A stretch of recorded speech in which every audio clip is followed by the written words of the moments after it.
There's still a lot of. All right, everybody. I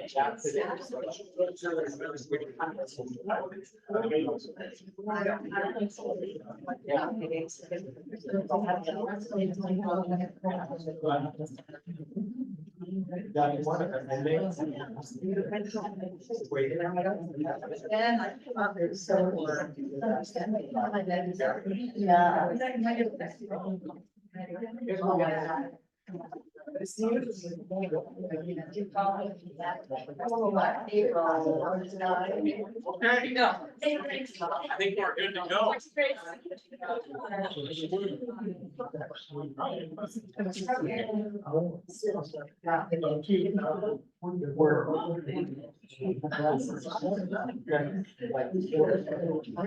And the word.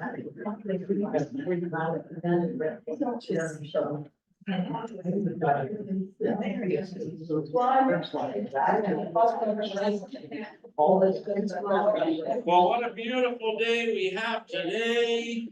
It's very, very nice. Isn't it nice, Allie? Extremely. Extremely nice.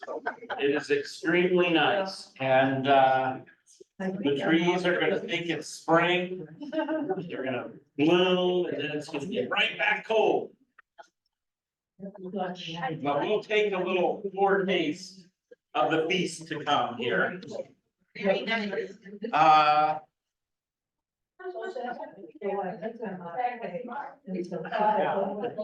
I know.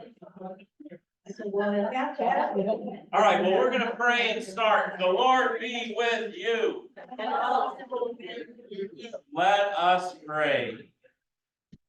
Gracious and loving God, thank you for this day. Bless our Bible study, bless our time together. Let your word do its work. We pray this in Jesus' name. Amen. This is a nice crowd.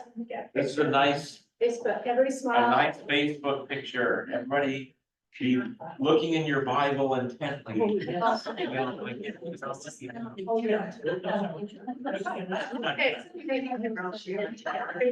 Perfect.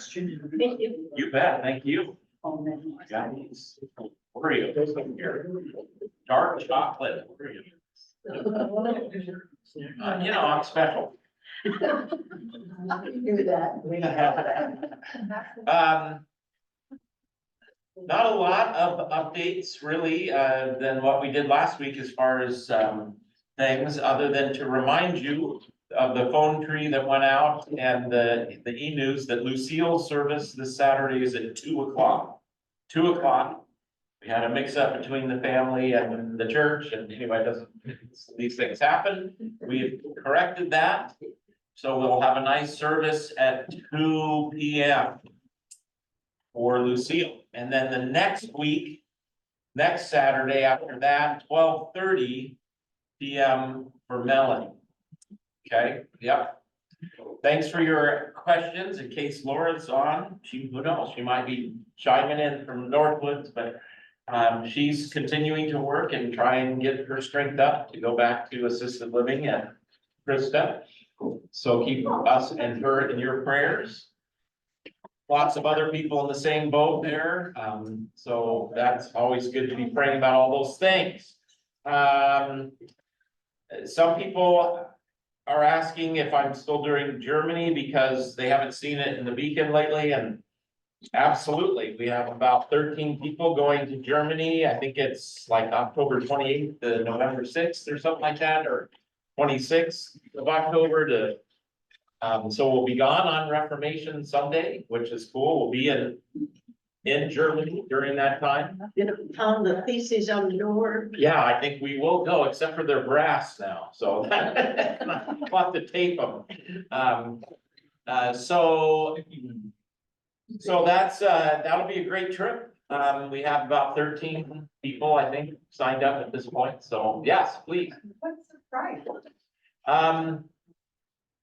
It's around 30, I think it's 3,400, which includes breakfast and dinner and all the sites that you're gonna see, but it does not include airfare. So it'll probably be around 5,000 for, it's about a 9-day trip. And that's kind of pretty standard, actually, when you look at these kinds of tours. I'm sure you could do it cheaper if you just went by yourself or something, but this covers the tour bus and the guide and all of these things and the entrance fees to, all the events or the places we're going. So, yes, and, this is being put on by Faith-Based Expeditions, and they've asked me to be the lead pastor. So it's not Silverdale Lutheran's trip as such. I think everybody but maybe 3 or 4 are from Silverdale Lutheran. But it's open to their entire 6,000 person mailing list. So so this will be my first tour trip to Germany, and this is kind of it'll be exciting to do. The other announcement probably that you'll see in the Beacon, if you haven't already read it online, is, and it's probably should have been advertised more sooner, but I'm supposed to go on a sabbatical every 6 years, and I've done one in 17 years. So the council was like, so, and my mutual ministry was like, just do it. Because I was really ambivalent about, when, and so we're doing it, May, June, and July. There's a few things I may come back to do. And so that's gonna be in the Beacon. That obviously will affect this class. I'm talking to my peoples, and we'll see how this goes. Whether we take a break for the summer or for the first couple of months of the summer or what, so. I thought I had someone lined up, Pastor Ron, but he is not able to do it now. So anyway, so we'll get that figured out. But thank you for your support on that. I'm going to be focusing on a book called The De-Churching of America. How many have told you that last week? I think I did. Yeah. That's good. I can remember that. There's hope. And some other books around outreach and evangelism, in particular to the 20s and 30-year-olds, 40-year-olds, who, the old adage was, in their 20s, you leave church and then you have kids and you come back. They're not coming back like they used to, like a lot of you did, like my mom did. When she had 2 boys, she said, I got to find a church, and that's why I'm here today. You want to know the other reason I'm here? I don't think I've told you this story in a long time, so I'm sure you don't remember. So when my mom was looking for a church, she happened to go to a Lutheran church down the street. She grew up in Iowa. Her dad was Baptist, but he never went to church, but his Bible was, he read his Bible every day like crazy, and he was a farmer and all of that. So she was brought up, but she tells me that they took her down to the river to be baptized, and she was afraid and ran away. So she never got baptized until Philip and I were born, and she was much older, especially for that era. She was 38 when I was born, and 36 when my brother was born. So, and my dad was 50 because he was quite a bit older than her. So anyway, she went looking for a church, and she found this Lutheran church down the street from us. It was a Lutheran Church Missouri Synod congregation, English district. That's the progressives in the Missouri. Because the reason they were in the English district, which was a non-geographical district, was that they started speaking English instead of German before everybody else did. So, they were, yeah, right. Anyway, by the way, at those district conventions that I got to go to as a youth delegate, I got some of the best stuff on the ordination of women. But that got squelched in Missouri, of course. So nonetheless, do not get diverted, Pastor Bill. Go to the end. So when my mom started looking for a church, she went to the foundations class, the new person class, and the story she told is that Pastor Pebbler was, he always scared me, I remember, he used to smoke and cigarettes, And it was in that era where that was not an issue and pretty fiery and she tells the story that somebody in the class made a real derogatory remark about the Catholics. You know, now this is Missouri Synod Lutheran, so you could think that maybe this pastor would be like, yeah, you're right, they're all going to hell or whatever. But Pastor Pebler looked that person in the eye and said, let me tell you something. There's gonna be a lot of Catholics in heaven that you didn't think were gonna be there, and a lot of Lutherans you thought were and aren't. And she liked that and she joined the church. If he wouldn't have said that, see, I have ecumenical beginnings from the church. If he wouldn't have said that, I might not be here today. No. I was on your call committee and you didn't know what's that. I know, well, you know, that goes too far back, that's right. All right, that's fun. Well, let's get into some plays. Any questions about anything else or current events stuff, okay, as far as church goes? One more Lenten service, I thought that was a neat service last night, how many of you were there? We had quite a few.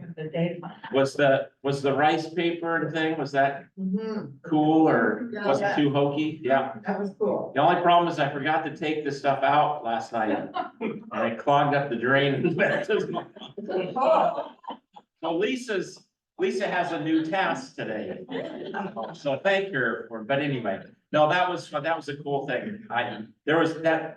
Anyway, that was a neat service and neat attendance and things are going really well. Yes, Did Alex. they use scrolls in the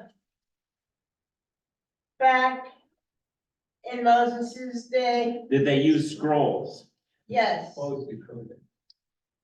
In Moses's day, they would have used scrolls. That's exactly right. In Old Testament times, we don't have any like written on papyrus or animal skin Old Testament until Yeah, the Dead Sea Scrolls that we found, but we're quite confident there was a written language and writing going on even back in King David's time and even perhaps before that. A lot of people think in Moses's time, it was all oral.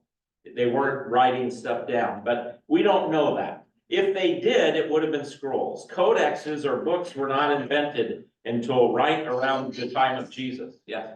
hammer and nail. A lot of times, we have things where they wrote on stone, yes, and, or metal. Did they use hammer and nail? Did they use hammers and nails? They definitely had hammers and nails by the Bronze Age, yeah. One really cool archaeological find that's happened just in our lifetime was a little silver scroll. It was a little piece of silver, it was rolled, it was like a keepsake somebody would have. And because it's silver, they could kind of unroll it because it was hit really thin. But now, of course, when they found it, they couldn't open it because it would ruin it. But they discovered through all their special ways of looking at things now, what's in that scroll. And it was the number 6 benediction, the Lord bless you and keep you, the Lord make his face. And that dates to around 800 BC. So if people that say, oh, Israel didn't have anything written down before the exile in the 500s, I think that's I think that's a poor judgment. I think they definitely did. Now, you know, how it all came together is somewhat of a mystery, but yeah, so I hope I answered your question. Yeah, it would have been scroll. Gloria. Well, I just wanted to say last night, my prayer request was a confessional one. I Yeah. think. And it was so neat, to put it in that water and everything went away. Yeah. And it was, and I thought, wow, that's kind of the way it is when we confess to the Lord. It just, in his eyes, it goes away. Amen. Yeah. Beautiful. That's what we wanted. That's what we wanted. And then, Please, Paul. yeah, and we know that they had things because Yale drove a spike through Sisera's head. Yeah, right. We have lots of historical stories that, Oh, thank you for that. yeah. There were definitely nails and hammers and all of that and swords. what does Isaiah say? You've, that famous passage, they shall beat their swords into plowshares. Well, that's what they actually did. Because it was the iron, and they would, in springtime, beat their swords into plows, and when it was time to go to battle, and after the crops were planted, beat them into swords. All right, that's what I think I read that somewhere. I'm not sure it's true. Okay, we're at chapter 8, and we are into the locust plague. 10, and I'm just looking at it right here, and I said 8, yeah, well, 8 plagues, maybe that's what happened to my brain. Chapter 10, the 8th plague. And we're gonna continue to look at what are some new things that come forth, if any, for each new plague. We're also gonna delve into this word plague a little bit, here today. At some point, we'll stop and do that. Plague. not Then- plague. Then the Lord said to Moses, go into Pharaoh, for I have hardened his heart and the heart of his servants, that I may show these signs of mine among them, and that you may tell in the hearing of your son and your grandson how I have dealt harshly with the Egyptians, and what signs I have done among them, that you may know that I am Yahweh. I am God. the Lord. So that's interesting, isn't it? What do we get new? That your sons and your grandson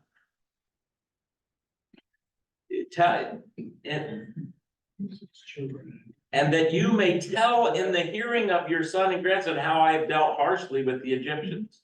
So now, remember we were wrestling with why did it take him so long? Why come so many? Well, Yeah. the more plagues, the more glory, the more power, the more the stakes are raised. Yeah, so that's the sense I get here. Kathy, It's a better story. it's a better story. Like to tell stories that are really wild and out of normal. So it makes for a great story. It's more triumphs of God over the Pharaoh. How he took them on. Sharon? Well, 2 things, there are miraculous signs. So there's a lot to think about and talk about what signs are. And it says that I may perform. So now it's not Moses doing it, it's God. Yes, yes. And that is really important, that this is God acting. And you bring up the important word signs. And we should pause and talk about that. Yes, Audrey. Well, I was gonna say also, as he tells his sons and grandsons, they can pass it on to other generations. Absolutely. And when we get, what's really, as I was preparing for today and knowing we probably won't get there, but maybe next week. It's interesting as we get this narrative, we hear about the plagues, and then when we get to chapter 12. And we hear about how to celebrate the Passover before it even happened. So when we get there, that's gonna be interesting. So yes, this story is to be passed down. And what I love, Audrey, about that is, oftentimes after this, especially in the prophets, the language will be, when we were enslaved in Egypt. Well, they're speaking to people that are living 200 years after, but there's a sense that all of us were there. All of us were there. This is our story. It wasn't just their story back then. Yes, please. People laughed at me when I related to COVID, because of it related. As far as like the plague and yeah. Yeah, it relates to the flag. Yeah, I mean, the flag. yes. Yeah, how, do you want to explore that a little bit? How so? I think I know where I went when you said that is these things humble us. They let us know we're not in control. We're fragile. Especially the long COVID. What's that? Especially the long COVID stuff. Yeah. Bill, yeah. It's one for the Pharaoh, when it gets to the point where his fear of what the next plague might be like causes him to do the action in response to what they're requesting. Ah, What did he say? Bill, say it a little louder, Bill. What happened with the Pharaoh was his fear of what the next plague might be like, Yeah. that he finally does action. Concerned about that. I know what it's gonna be, but it's gotta Yeah. be worse than the one they just had. Yeah. Really. And we keep getting the sense that the Pharaoh is like, even though the text is saying he hardened his heart and God hardened his heart, that he keeps like, well, okay, maybe he isn't gonna give in completely, but he's gonna give a little bit and give a little bit, and that ultimately doesn't work. But yeah, he's getting humbled. And also, we're gonna hear that the people of Egypt were like impressed. They're like, you know, these people's God is powerful. Look what's happening, even if the Pharaoh isn't. In fact, they're even gonna give them a lot of their goods and stuff. Paul, Do you know if, or have you read anything about whether the Pharaoh had advisors? Because a lot of monarchs have advisors, and some of the magicians may have, you know, with the dark arts may have been his advisors. And so I was just curious if you know the big picture. yeah, I really haven't delved that much into the Egyptian pharaohs in that regard. My assumption, though, would be absolutely that you're right, that they would have had people that they consulted and. But I don't know if anybody else has got some information on that, but yeah, you can imagine after Moses says this, what the conversations with his advisors were. You know, in the Oval Office or whatever, I'm sorry. But in the Kremlin or in the whatever, the halls of power there, like, what are we gonna do about this guy? You know, it almost reminds you of what Pilate and Herod and, you know, the chief priests and all of that, what they were doing. Kathy, you got a word on that? But on 10:7, it talks about Pharaoh's officials said to him, how long will this man be a snare to us? So I'm guessing the officials are somehow discussing about. Perfect, Yeah. good. Yeah. perfect, yeah. Sharon and then, yeah. Yeah, on that side. Oh, sorry, we had it over here, please, we'll go this way. Since we're ready to get on the part where God demands his people be free, I'd like to make a note on freedom Uh-huh, and where it ties into the blessing that America is. And also, compulsions like addictions, where God doesn't just demand others let us free. He demands us that we be free and that we're not owned by compulsions like addiction, because free will, you know, our whole spiritual journey is learning to love righteousness. And we can't do that if we're owned by our compulsions.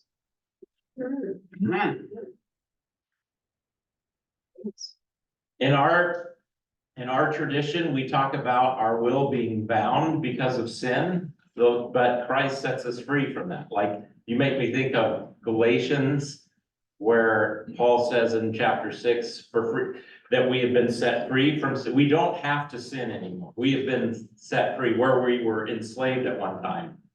And then did I say Galatians? I meant to say Romans 6, but then in Galatians, Paul says, for freedom, Christ has set you free. Don't submit again to a yoke of slavery.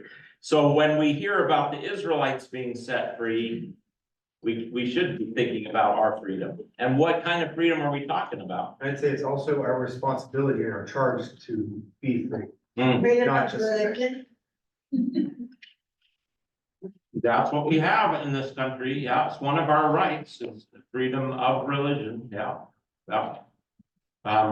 But yeah, we have to. I would say there's two kinds of freedom. There's the freedom we have in this country with the Bill of Rights and, you know, and then there's the spiritual freedom, and I think they overlap, but I think I would distinguish those. But yeah, that we've been talking about, how do we apply this Exodus story to our lives? And what are we really needing to be set free from? And you mentioned compulsions. And I would just say sin, you know? So yeah, good, helpful. Okay, Ally. Does Pharaoh believe in the God of Israel? Good question. Yeah. I think Joyce's response is probably. It depends on what you mean by believe, but I think the text says that he did not believe. So I think he sees something's up, but he doesn't believe yet. And he might be aware that this guy's got a lot of power. But does he recognize that God is the Lord of Yeah. Lords? I'm not sure. I don't think so. Yeah, I don't think so. Okay, going over here, Sharon. To the hardening of the heart.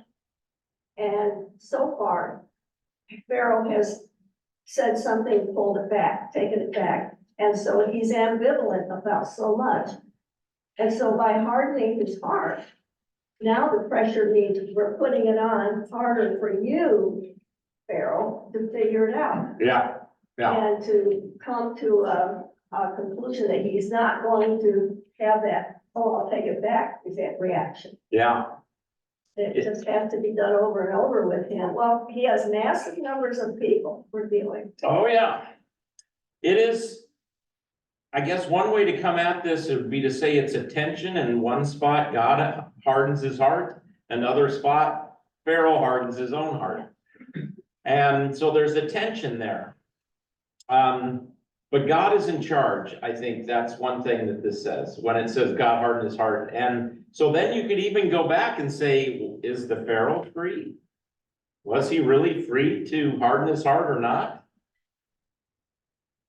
We're right back into that, issue that we worked on at the beginning of Exodus, when we first ran into this God hardening Pharaoh's heart.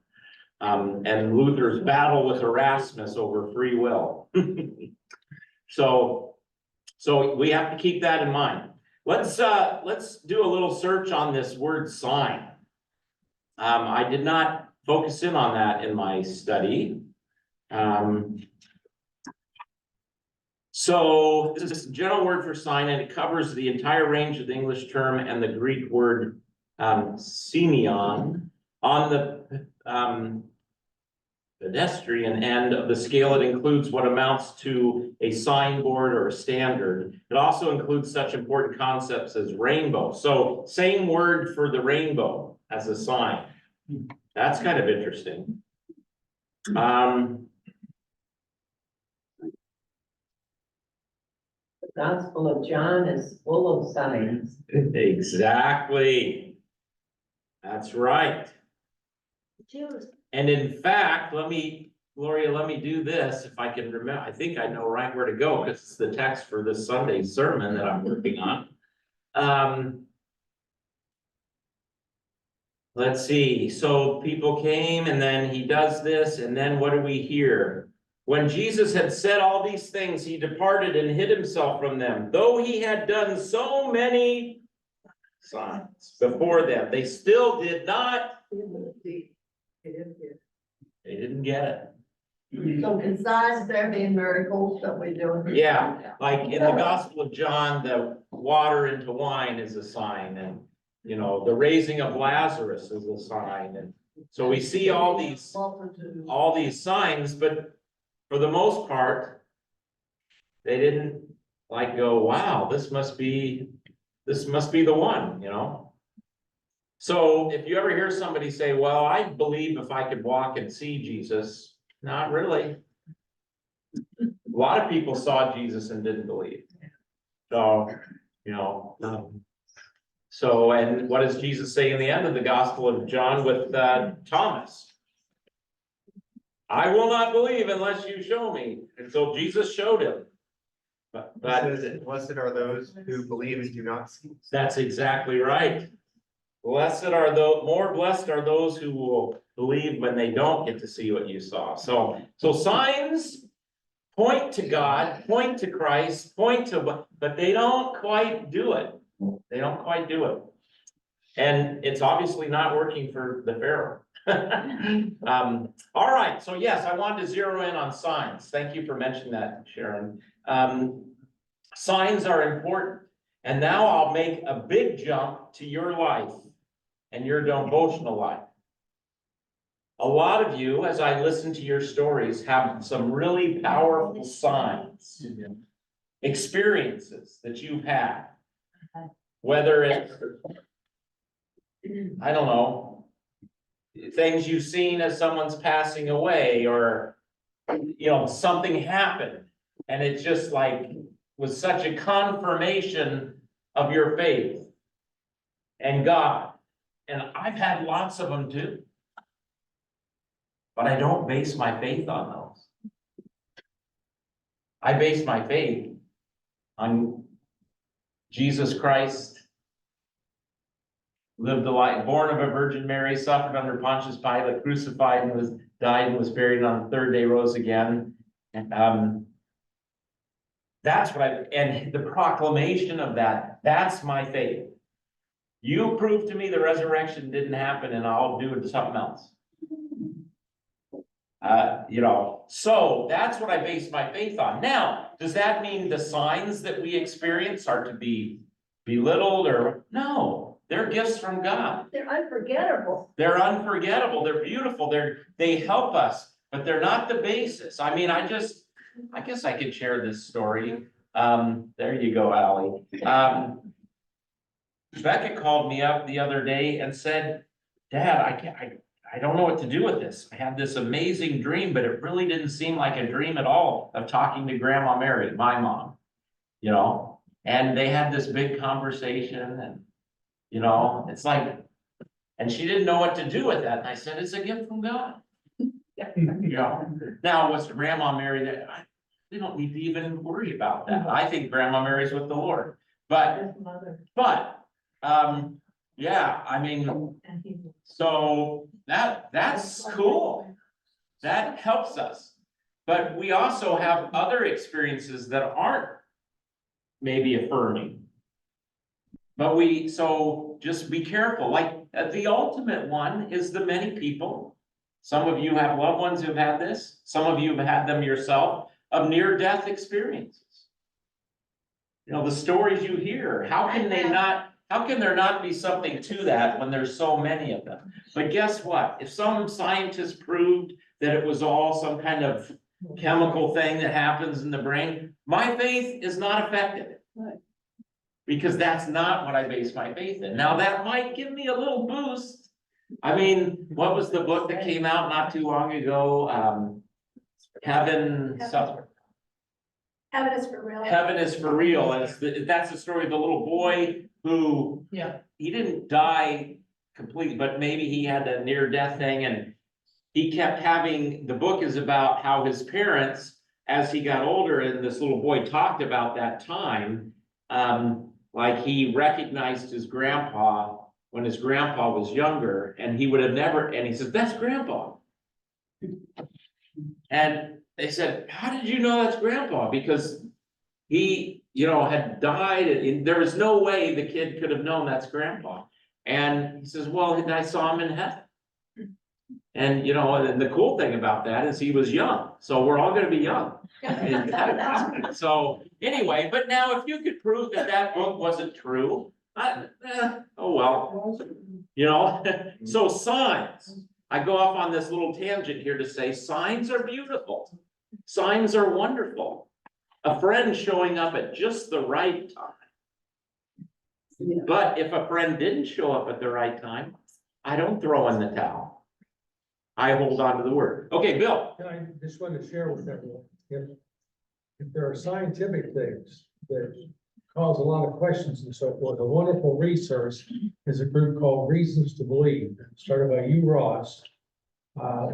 Fantastic website. And we've got a number of the books in the library. Years.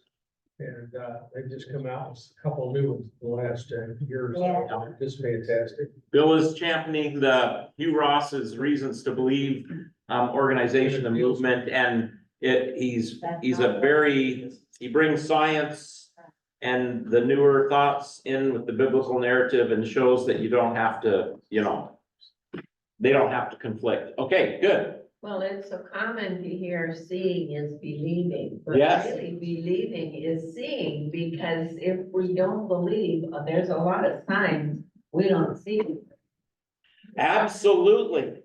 So so let's work with that. Seeing doesn't automatically create believing. Believing helps you see things. Paul says that, he says we walk by faith, not by, come on, we walk by faith, not by sight, right? So yes, when you have faith, then you can see that you look to the things that are unseen, Paul says. What I'm even gonna go on and say, even though a lot of us are visual learners, where does faith come from? God. And Hearing. Barb said, that's right. It's hearing the word proclaimed, doing what you're doing right now. I had no plans to go here today, but I can tell you that I just want to get with all of our 20 and 30-year and maybe even 40-year-olds who are kids of this congregation, who live right in our area, who never darken the doors here. I want to get them and I want to say, I'm sorry. I obviously didn't help you understand why you need to be in a community, a worshiping community. We wanted to come. That's right.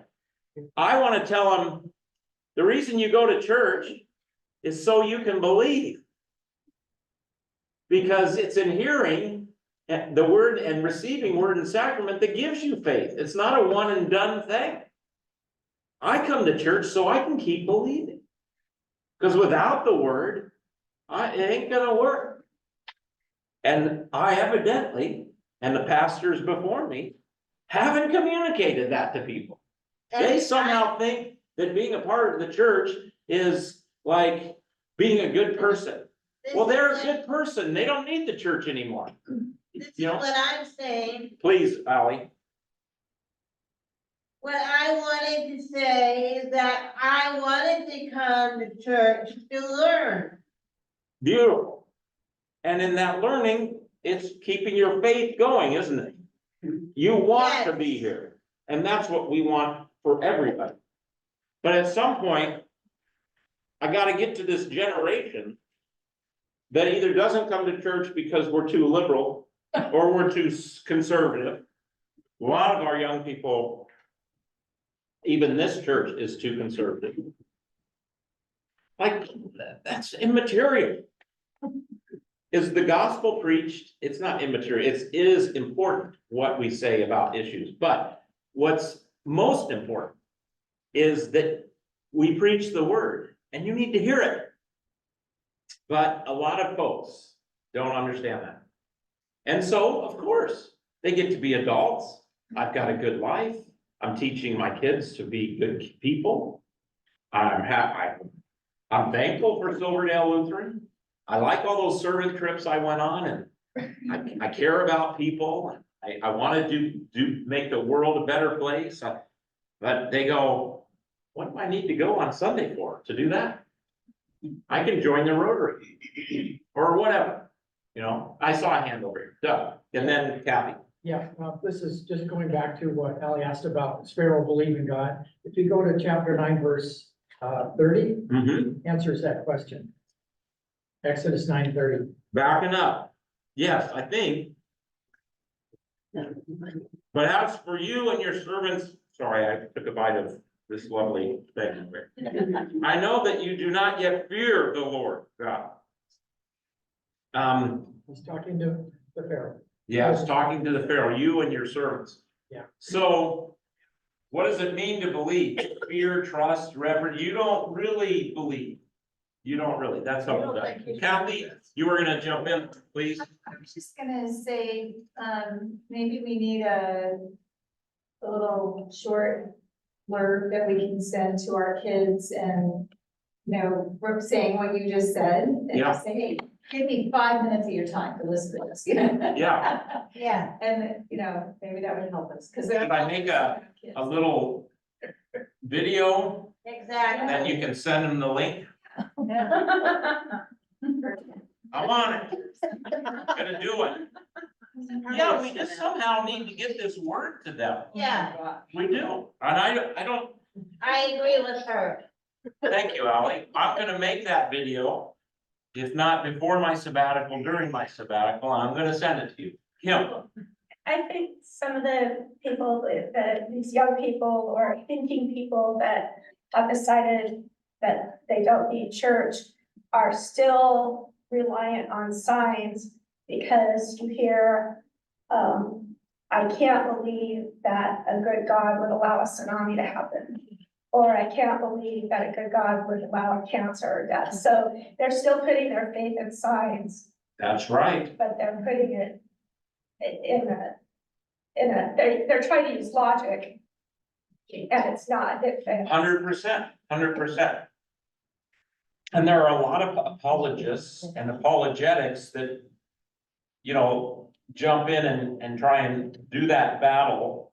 And there's a place for that, but ultimately, you're right, the fallacy is that they're trying to think their way into believing.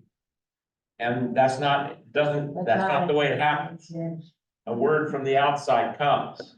And that what I'm often telling people anymore when they want me to go into the theodicy, you know, how can a good God allow this bad, all powerful good God allow these bad things to happen? There's lots of ways you can come at that, but ultimately I say, that question right there is why you need the gospel. Because there isn't really a good, you can answer it both sides, because I always say, well, if there isn't a good God, how come all the good stuff happens?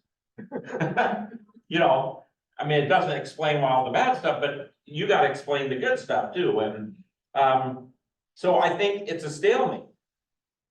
So that's why you need the gospel. This word that comes in, God didn't stand at a distance like Bette Midler song. It's a beautiful song, but it's not true. God took on flesh to show you, you know what, and to let you hear, yeah, okay, some more, Gloria and then Paul. Well, we talked about you really need to get people in to hear the Yeah. word. But we also need to get them too, because you kind of hear with your eyes also, and we need to get them into reading the word. Sure. To really hear the word in another way there. Absolutely. Beautiful, Paul. I think our hearts are so self-deceptive. Jeremiah says that. Yes. And it's easy to convince ourselves that we don't need church. But by the mere fact that we say we don't need it, we know that psychologically, the things that we prioritize, we think are important. And so if you look at that, you say, well, you might say you still believe in God, but you don't give him a place of priority. Right. In your lives. You don't fear God. You don't love God. Yeah. Because if you did, you would make him a priority in your lives. Yeah. In always, not just one singular. Yeah. And that is the truth of the law speaking right there. That is the conviction. And people need to hear that, you know, because that's true. Yeah, you saw no other gods. Okay, how many verses have we gotten done?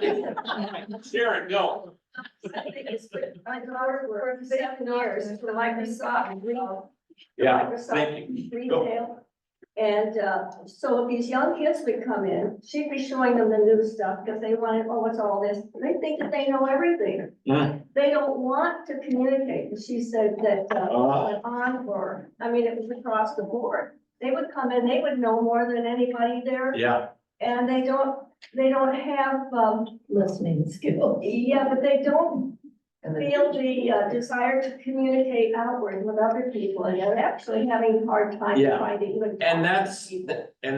that's been, I think, increased because of the phones and the social media and everything and the computer games that they're behind things. I think that's always been true of the younger generation. I think I was kind of, you know, I know what's going on. I can remember some conversation with my mom, or I was gonna tell her what, you know, was wrong with her generation. Boy, did I get dressed down.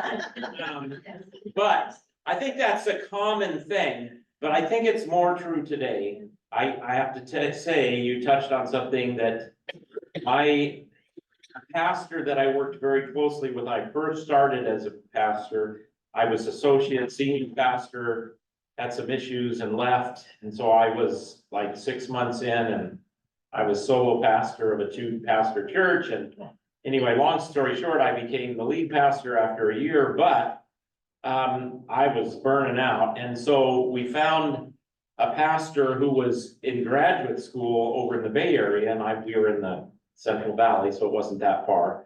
And he came over and he preached, and he was training to be a homiletics professor. Great preacher. He did pastoral care stuff. He just kind of kept me afloat, and I also learned a ton from him as Tom Rogers.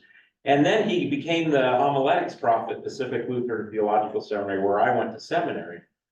But I remember sitting with him and having lunch. It was before he retired. He's been retired for a long time, 10 years maybe. And he said, Bill, I can't do it anymore. Because the students come in telling him how it should be done. Just the presumption. Now, this, now, is that fair to say that's true of all that whole generation? I don't know. But I can say I have some anecdotal evidence of that. Let's get back to the text. Yeah, let's do that. Well, we got 2 verses. We better get some more on here. We want to get to the Passover next week. So Moses and Aaron went to into Pharaoh and said to him, "Thus says the Lord, the God of the Hebrews, how long will you refuse to humble yourself before me?" So now we get a little more, not just harden your heart, but humble yourself. I love that. That's really what this is about. Let my people go that they may serve me, worship me. Remember, we worked on that word last week. For if you refuse to let my people go, behold, tomorrow I will bring locusts into your country. And note again, the miracle of this is not just the what, but the amount and the timing. That you can say exactly when this is going to happen. Tomorrow I will bring locusts into your country, and they shall cover the face of the land so that no one can see the land. And they shall eat what is left you after the hail. And they shall eat every tree of yours that grows in the field. And they shall fill your houses and the houses of all your servants and of all the Egyptians, as neither your fathers nor your grandfathers have seen. I think that's interesting that we've got,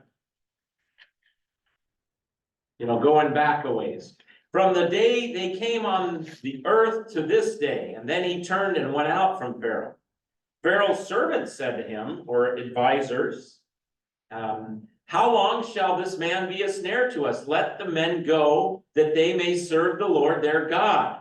Do you not yet understand that Egypt is ruined? So now his advisors are like, don't do this. Give it up. Yeah. You're destroying our country. But they said just the men. Just the men, okay. That's true. That just give a little bit. NIV says people. People, oh, really? Yeah. Well, let's see. Let's see, Moses, Aaron's. Let the men, it's Ish. It's not Isha, it's not Adamah, it's Ish, that's the word for man. So let the men go that they may serve the Lord their God. Do you not yet understand? Our country's ruined. I'm gonna make a quick comment and move on quick, because this should go way down. We should always have leaders who take the counsel of other people. Okay, moving on. So Moses and Aaron, or at least think about it. Moses and Aaron were brought back to the Pharaoh, and he said to them, go serve the Lord your God. But which ones are to go? Okay, so Moses is brought back. Yes. I digress. Yes, He has said this very many times. yes, he has. And does he mean it this time? I don't know. You're exactly right, Ally. He doesn't seem, well, he's like, all right, you can go, but now tell me who of you is gonna go? You know, it's just comical almost. I can just think of the Hebrew people telling this story around campfires and just,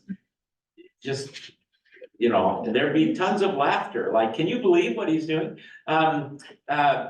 Moses said, we will go with our young and our old. We will go with our sons and daughters and with our flocks and herds, for we must hold a feast to the Lord. But he said to them, the Lord be with you. If I ever let you and your little ones go, look, you have some evil purpose in mind. So he's not listening to the advisors anymore. Forget you. I'm not gonna let you and your little ones go. You've got an evil purpose in mind. You're, you know, so now he goes at Moses's motives. That's quite a, you know, that's quite a maneuver, isn't it? Did I see a hand over here? No? So, C.S. Lewis talks about this, that you should just make the argument and make your case. Don't try and psychologize why someone's making the case. That's immaterial, you know, but we do this all the time. Oh, you're just saying that because. No, make the argument, make the case. But so Pharaoh now is like, he can't fight him. Yeah, you've got evil intent against us. I'm not ever gonna let you go. So again, more justification. Kathy? Yeah, that's what I was gonna say. Yeah. He's just coming up with any excuse he can come up with. Yeah, grabbing at straws, you know, yeah. And I think it's interesting, but the Lord be with you if I ever let you go. No, go the men among you and serve the Lord, for that is what you are asking. So now he's telling Moses what he's asking, even though Moses is asking for everybody to go. He's saying, I'll let you guys go. Well, why, of course, is he saying this? Fine, you guys go hold your feast, but I've got your families. The motive stuff is like a hate speech. Yeah. Let's say I say something really damaging and awful, except I say it with love. Is that good then? Yeah, right, yeah, interesting. Well, that's a good point. Yeah, so what is the motive? Yeah.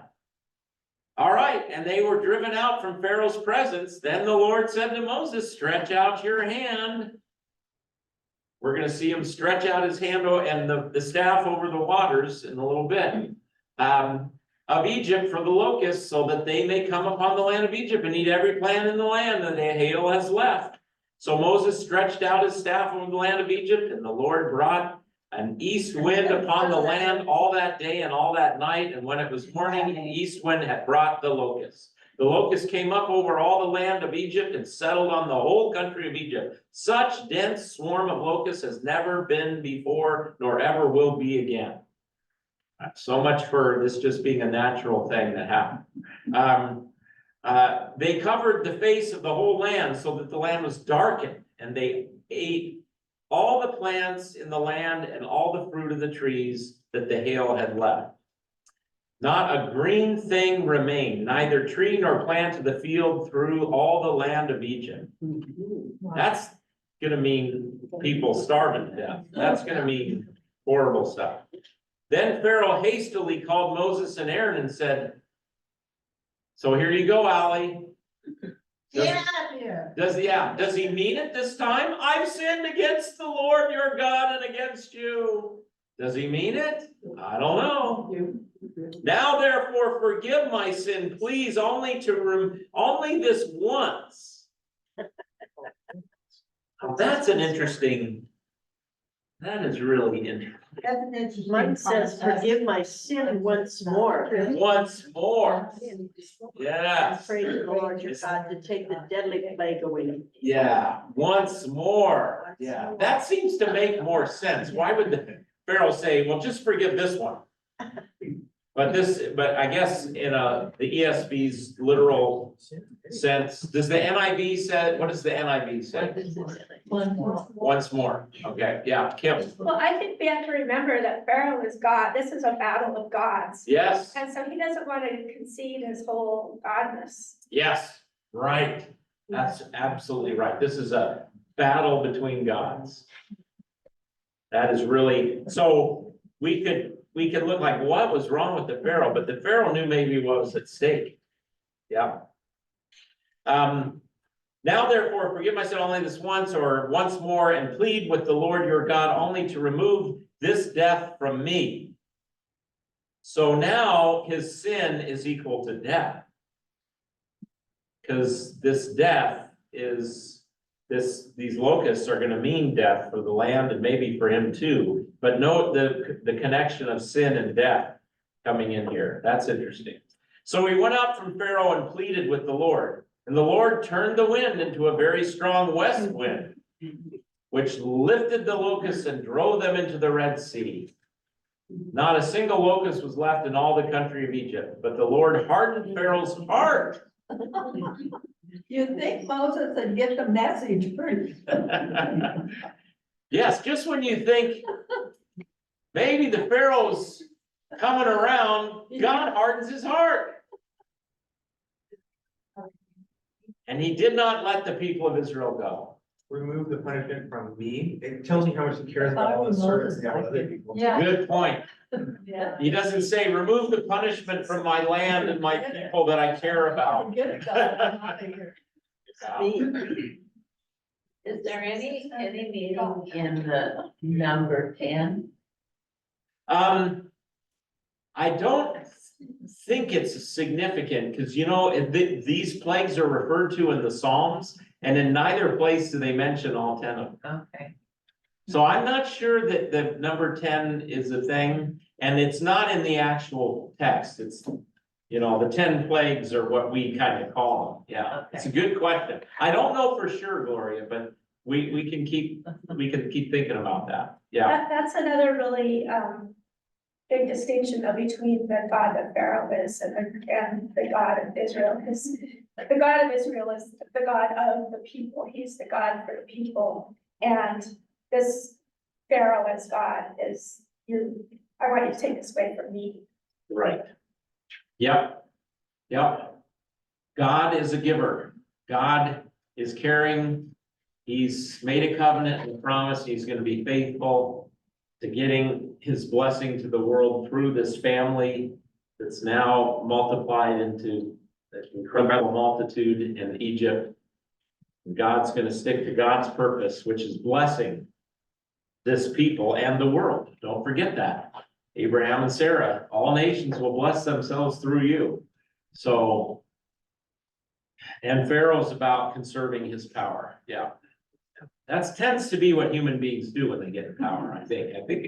Would you say that's kind of true? Yeah. Yeah, maybe. Yeah. Probably. I better, what about me as a pastor? Geez, watch it. That's right. Have this mind amongst you that was in Christ Jesus, who did not count equality with God as something to be grasped, but emptied himself, taking the form of a servant. Have this mind, that's us. Don't lord your power over people like the Gentiles. But if you want to be great, you must be the least. You must be the servant of all. So servant leadership. There we go. All right, let's keep going. Let's see if we can get the darkness done. Then the Lord said to Moses, stretch out your hand toward heaven, that there may be darkness over the land of Egypt, and darkness to be felt. Now, we don't get darkness here because we have electricity. And then even before that, they had kerosene and other things. And people in this day, they had campfires and they had oil little lamps, but darkness was a scary thing. In fact, let's see if I've got, they won't see this at home. The big eclipse is coming with darkness. Yeah, yes. Is there an eclipse on the way here pretty soon? Yeah. Really? Yeah, It's not gonna be Solar. obvious here. Not obvious here, yeah. You will not fear the terror of the night. The night was a terror to ancient peoples. So, Or the arrow that. or the arrow that flies by day, and then it goes on to other things. But the night was a terror to people. That's just something for us to be aware of. Then the Pharaoh called Moses and said, go serve the Lord your the little ones. Let's see, they did not see one another. Did I skip it? No. 22, thank you. So Moses stretched out his hand toward heaven, and there was pitch darkness in all the land of Egypt 3 days. So again, it's like these natural events. Well, we have eclipses, but for 3 days. They did not see one another, nor did anyone rise from his place for 3 days, but all the people of Israel had light where they lived. So even though everybody else didn't have light, somehow they did. You know, I never thought about the 3 days of darkness. Jesus was absent for 3 days. Right, right. And when Jesus says that this had to happen, that the scriptures may be fulfilled, maybe this is one of those things. Yeah, You wonder if the Egyptians' lamps wouldn't even light, yeah, that's, because apparently it did for the Israelites, but yeah, the Israelites had light of some kind, but the Egyptians, their lamps wouldn't work anymore. They're out of batteries. Then Pharaoh called Moses and said, go serve the Lord your Are they Lord. out of oil?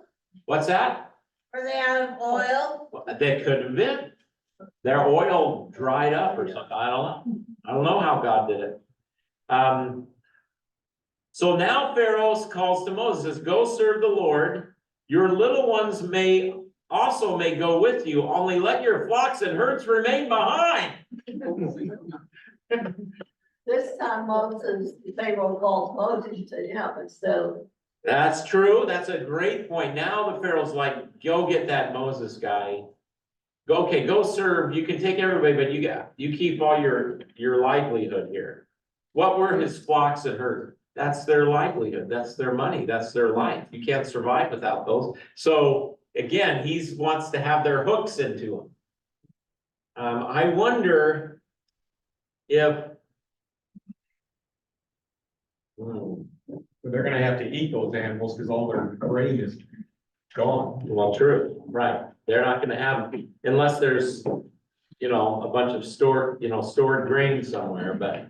Well, and if they wanna go sacrifice, they can't do that without their. Without their animals, yes, that's true, yeah.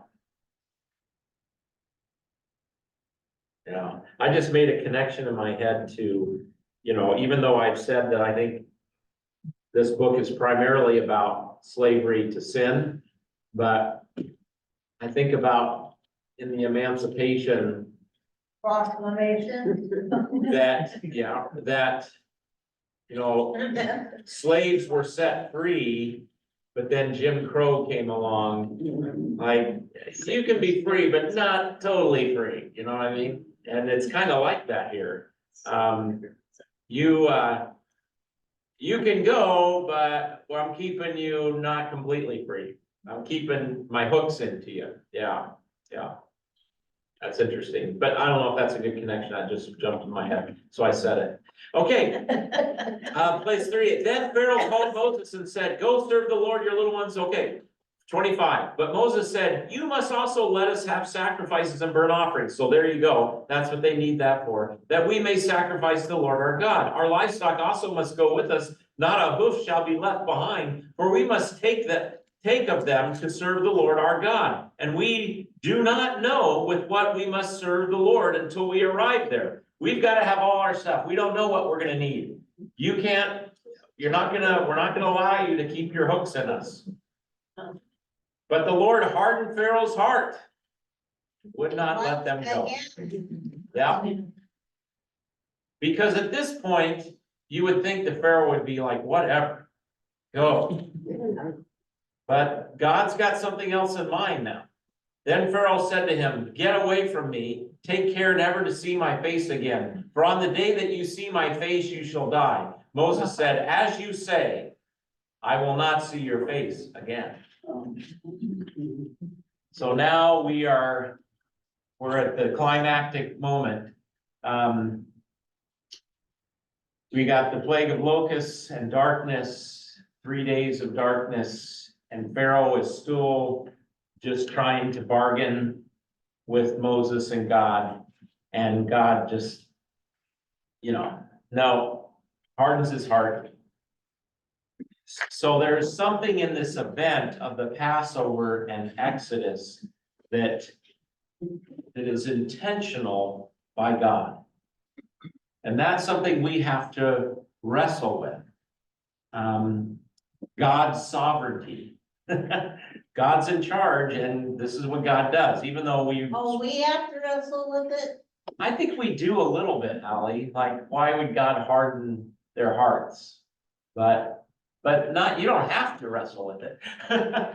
But you know, it's a tension, because human beings want God to be like, well, if you do the right thing, then I'll go, you know. But he's like, no, Pharaoh is not gonna let the people go. I'm doing all this to show my glory, to show that I am God and not the Pharaoh, and I'm not finished yet. There's gonna be one more great event to come. I saw a hand. God was pressing a point. It's not like Job was just up against a nuisance of a sliver or something like that. Right. He's pressing a point. I like that. I like that. Yeah. Well, let's get to the setup here. The Lord said to Moses, yet one plague more I will bring upon the Pharaoh and upon Egypt. Afterward, he will let you go from here. When he lets you go, he will drive you away completely. So actually, the Pharaoh is gonna say, isn't gonna just say, you can go. He's gonna get out of here, drive him away. Speak now in the hearing of the people, that they ask every man of his neighbor and every woman of her neighbor for silver and gold and jewelry. So speak, let all these enslaved people say, we're gonna be leaving and you're gonna give us your jewelry and your gold. Wow. That's like, really? And the Lord gave the people favor in the sight of the Egyptians. So now the Egyptians are like, these people are amazing and their God is amazing. And yes, here, take our stuff, get out of here. You know, they get it. It's kind of almost like I jumped to the Ark of the Covenant when, which it was the Philistines stole the Ark of the Covenant, and, you know, they had, yeah, we won, and then everybody starts to die, you know, because they have the Ark. Like, get this Ark out of here, you know? So it's kind of like that. And the Lord gave, so moreover, the man Moses was very great in the land of Egypt, in the sight of Pharaoh's servants and in the sight of the people. So Moses, people are seeing this go on, obviously. They know what's happening. So Moses said, thus says the Lord, about midnight I will go out into the midst of Egypt, and every firstborn of the land of Egypt shall die, from the firstborn of Pharaoh who sits on his throne, even to the firstborn of the slave girl who is behind the handmill, and all the firstborn of the cattle. There shall be a great cry throughout all the land of Egypt, such as there has never been, nor ever will be again. But not a dog shall growl against any of the people of Israel, neither man nor beast, that you may know that the Lord makes a distinction between Egypt and Israel. So we're going to be wrestling with this as we go forward. So that the Israel is God's chosen instrument to be a blessing and heal the world. And they need to be set free. And all these your servants shall come down to me and bow down to me, saying, get out, you and all the people who follow you, and after that I will go out. And he went out from Pharaoh in hot anger. Then the Lord said to Moses, Pharaoh will not listen to you, that my wonders may be multiplied in the land of Egypt.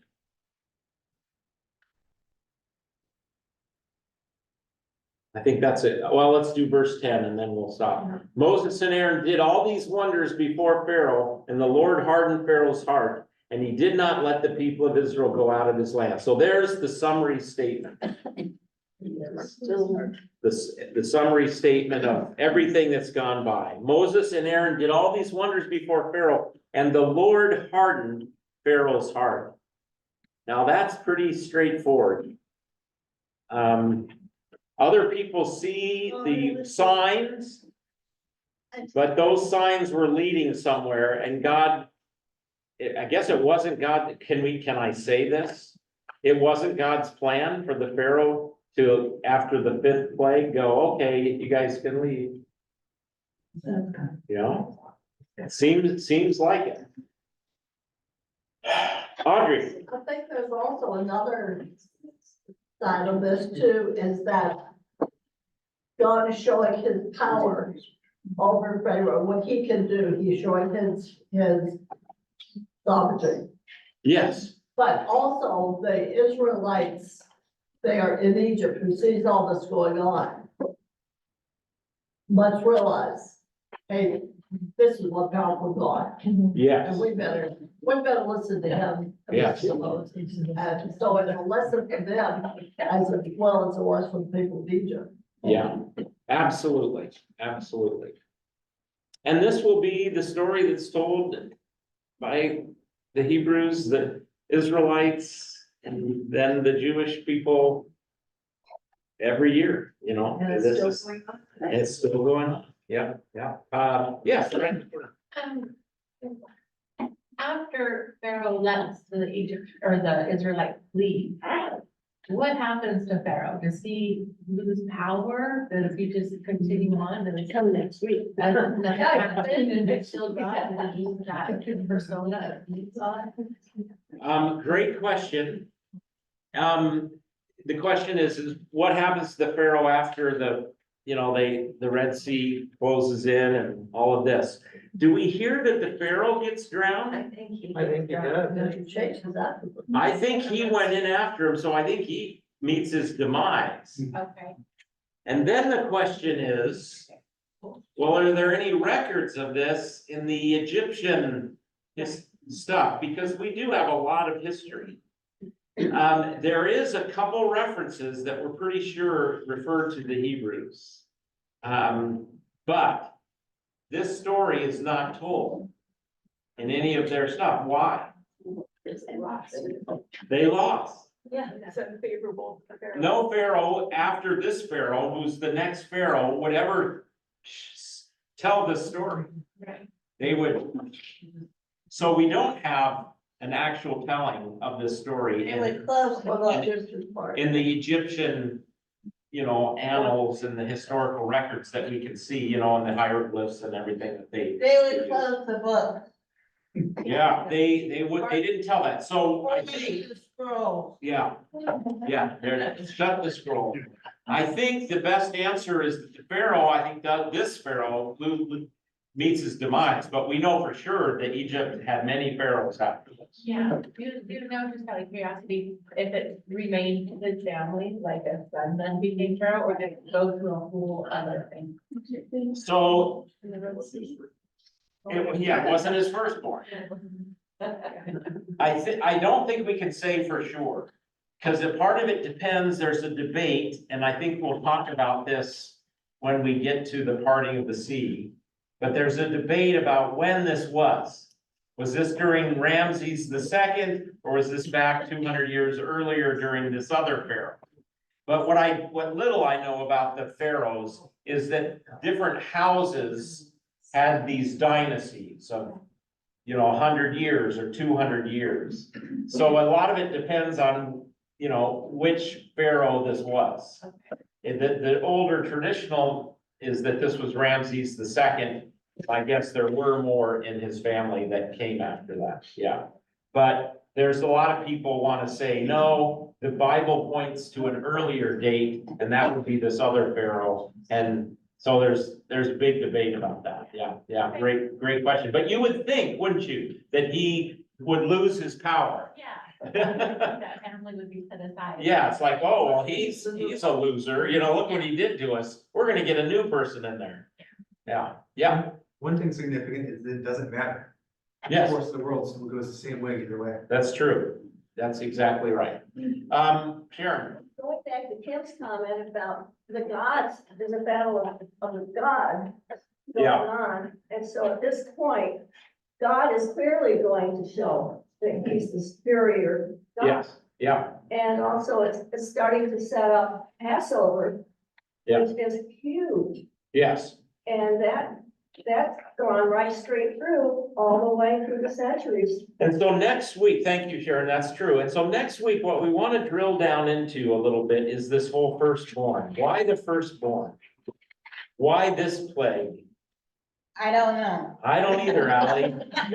I don't either. So I'm gonna study up before next week.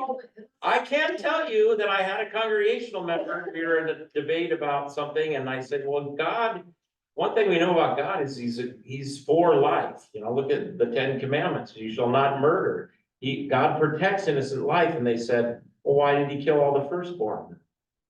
You know, in this story. So we're gonna deal with that and other issues, so come back next week.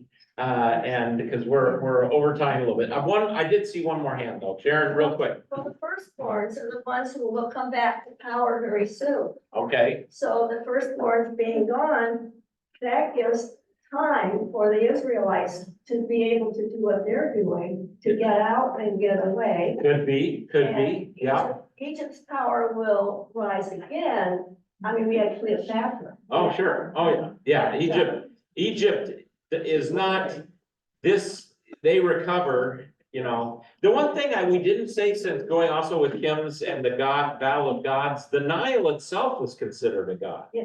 It was the life blood of the whole, and so the fact, the plague of the red, it turning red and, and all this. So that amplifies that this is a battle, a theos battle between gods, very much. So Egypt will continue to be a world, at this time, they were the world power. But they will become a world power when they battle with the Assyrians and the Babylonians and, but they will always remain that way. And then the Romans with Cleopatra and all that. So, okay, this has been awesome again. Thank you, and go enjoy the day. Don't forget, even if you're not able to dig holes and pull weeds, we got squeegees, we got that Saturday morning. Come and you can be in your grubbies for Lucille service. You come, put some help in, it really will help our campus and also help Lisa. Saturday, 8 to 11 or 12, somewhere in there, and then on Sunday, right after church too. So dusting, windows, all that stuff. Okay, go in peace, serve the Lord. Thanks be to God. Oh, and I think we could use some help getting the square tables down, because we're gonna set up for the memorial. Yeah.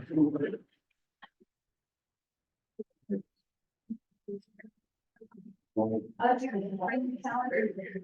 yes, well, I do have a little calendar with you. Roberta.